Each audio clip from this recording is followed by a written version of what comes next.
Despite the advice to steer clear of public enclosed spaces during the epidemic, there are still some people who choose to attend movies or go to the gym. The Central Epidemic Command Center has put out guidelines for cinemas and other public venues. They include denying entry to those with a fever or respiratory condition. When assigning seating in a movie auditorium, theatre operators will also disperse the audience members so people aren't seated next to someone else.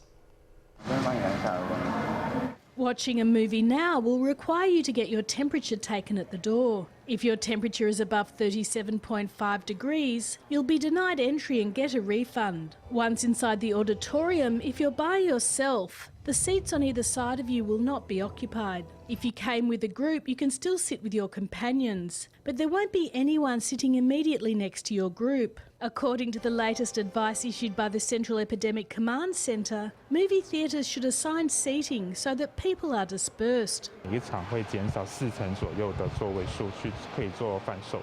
This arrangement reduces our ticket sales by 40%. Basically, we're looking at it from the perspective of the customer. What the customer cares about is close contact with strangers. When the epidemic is better controlled, we'll suspend this measure.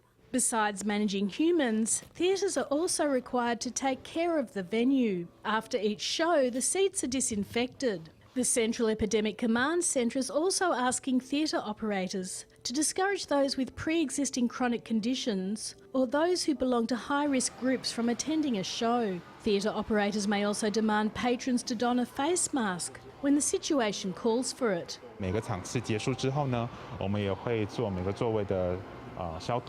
At the end of every show, we disinfect every seat, and this takes 3 to 5 times longer than the time we used to spend. Gyms are also part of the current advisory. If the air in a gym isn't ventilated, people working out in the enclosed space will be prone to infection. A body temperature check is also de rigeur. All these measures are carried out so that the risk of infection is minimised.